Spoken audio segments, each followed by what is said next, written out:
Okay, so we've talked about conversion rates and we've talked about improving them or improving traffic and what's the right thing to do.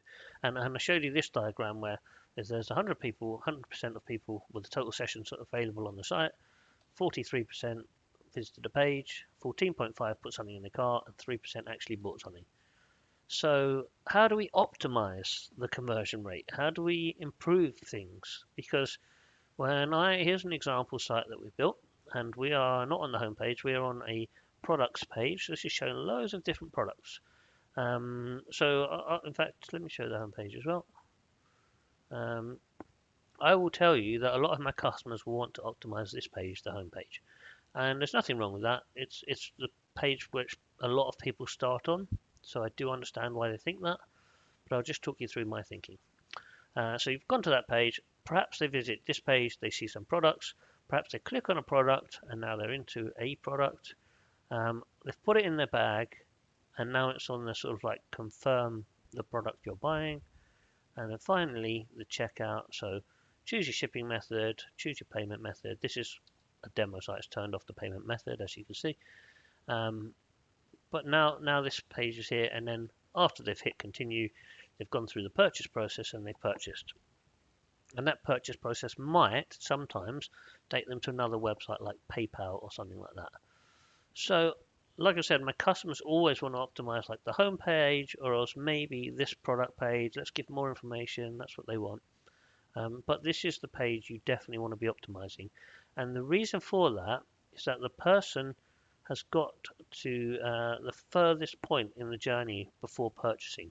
They do want the product, so they put it in the cart. They've gone through to the checkout page, so they're on this page now, and there's just one more step for them to convert and buy the product. So if you were to optimize any page, it would always be start with this one, because if you start with this one, they're so close to buying, you'll get the best value. So if this page has an optimized conversion rate of 3% and you can get to 4, you're gonna really help.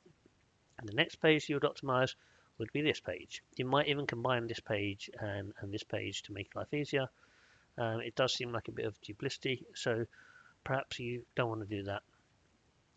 Or maybe there's a reason why you do. Maybe there's a reason that you have like this page. If you see on Amazon, it would have cross sells and upsells before you down the bottom maybe.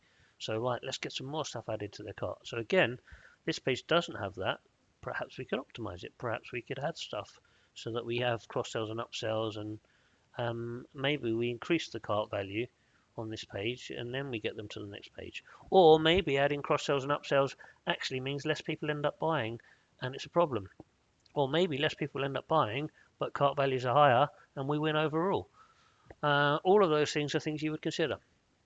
The next page you would optimize would be the product details page, because if they've clicked on the product and they're looking at it, they have some interest in the product, and that's when you kind of see if you can get them to get it in the cart.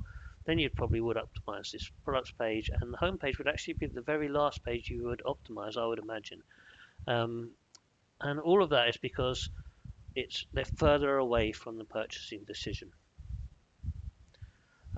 If there's a problem on this page, you could have a problem like the payment processor isn't working. It's not possible for me to buy a product, or it's asking me for so much information and I don't like giving that much information, so I don't.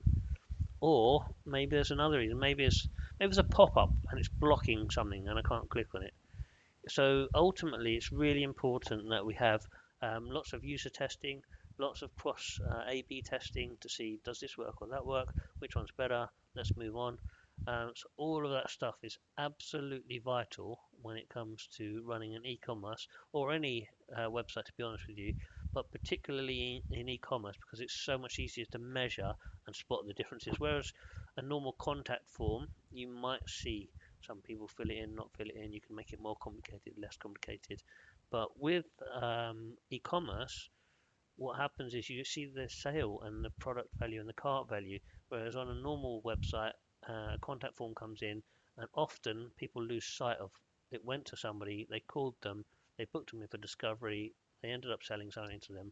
Was it for 10p, £10, £100, 10 grand? Who knows? That bit is often not fed back into the loop, and then you don't have the conversion rate as easily. But with e-commerce, it's really clear. So yeah, for me, conversion rates very important. always start with the checkout page and work backwards from there, from each page. If you make each page 1% better, you will end up selling way more and you'll end up hitting these sorts of targets. And it's honestly, I know people are often put off by the fact that it's 1% or 3%. This is really, really typical. This is not just like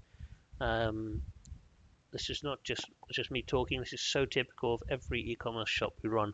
If we get 5%, that's like blindingly good conversion rates. That's really like top tier. So like if I'm honest with you, we wouldn't expect that. We would like 3%, 3.5% would also be like extremely good conversion rates.